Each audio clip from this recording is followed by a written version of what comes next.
लकी भैया, लकी भैया, अरे आप आ गए। आप जल्दी अंदर आइए ना, मुझे आपको कुछ दिखाना है। प्लीज जल्दी आइए।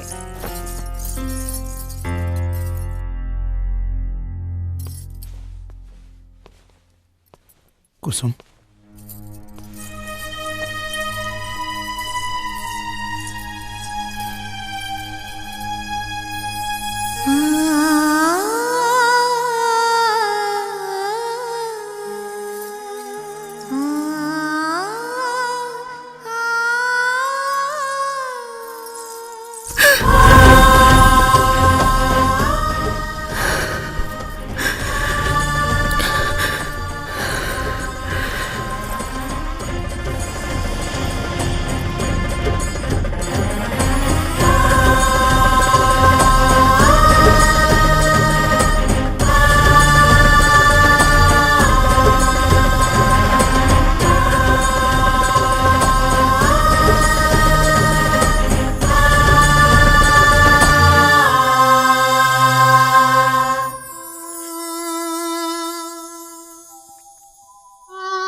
राजा, कहाँ हैं आप? ये सब का ड्रामा होता? हाँ, कहा जब पंचायत में एक बार फैसला हो गई तई खाना पीना छोड़ के का साबित कर जाता रू?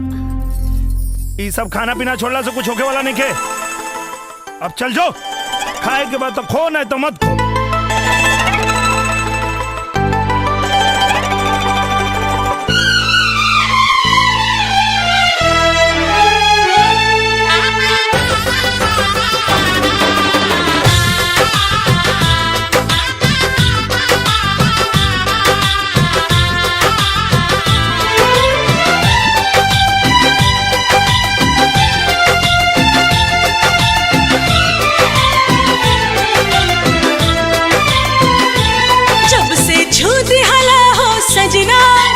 सजना सजना खन खन खन कल मोर कंगना, जब से छूटी हला हो सजना खन खन खन कल मोर कंगना, दिल के धड़कन बजाए सहनाई आवे लागल ए राजा गिराई, आवे लागल ए राजा गिराई। एहसास समझ में आयल का होला प्यार बुझायल, एहसास समझ में आयल का होला प्यार बुझायल, हाल दिलवा के का हम बताएं, कैसे तो से नजरिया मिलाएं, कैसे तो से नजरिया मिलाएं।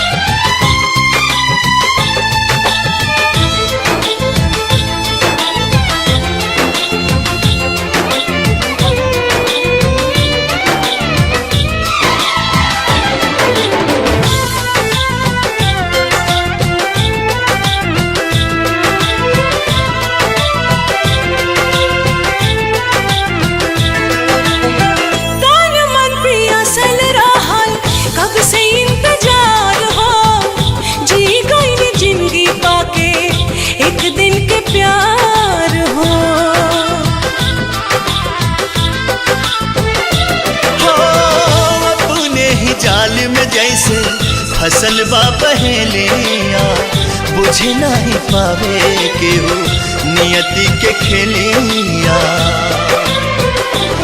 जिंदगी जाने कौन मोड़ पे ले जाए, कैसे तो से नजरिया मिलाई, कैसे तो से नजरिया मिलाई।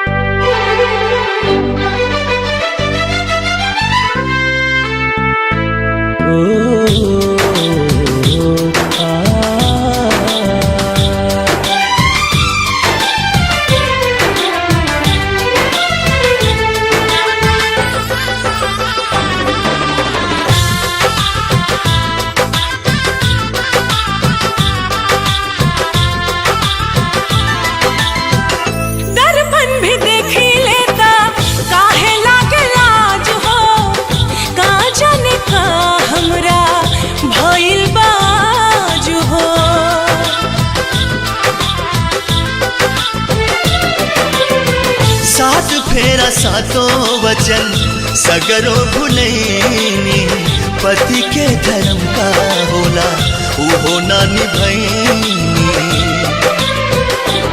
हम त जन्म जन्म तोहके पाई आवे लागल ए राजा अंगड़ाई हो आवे लागल ए राजा अंगड़ाई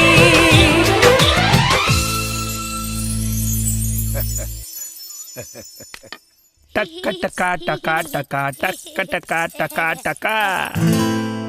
इश्क हुआ कैसे हुआ जैसे हुआ अच्छा हुआ ना मैं जानू।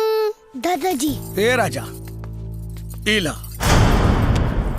इका बाबूजी तोरे चेक बुक और ई तुहार टीडीएस सर्टिफिकेट और पैन कार्ड।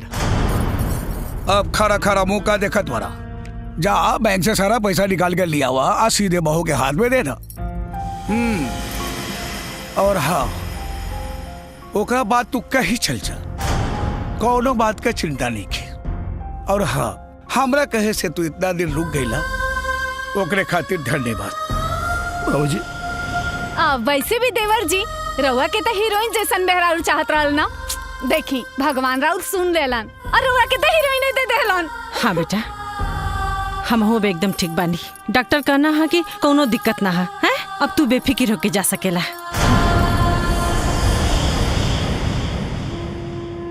बाबूजी बाबूजी हमसे गलती हो गई बाबूजी हम कहीं ना जाए बाबूजी उनके माफ कर दे। तू का समझेला कि तोहरा से प्यार करेली का बोला? अरे उधर तोरा पैसा से प्यार करेली।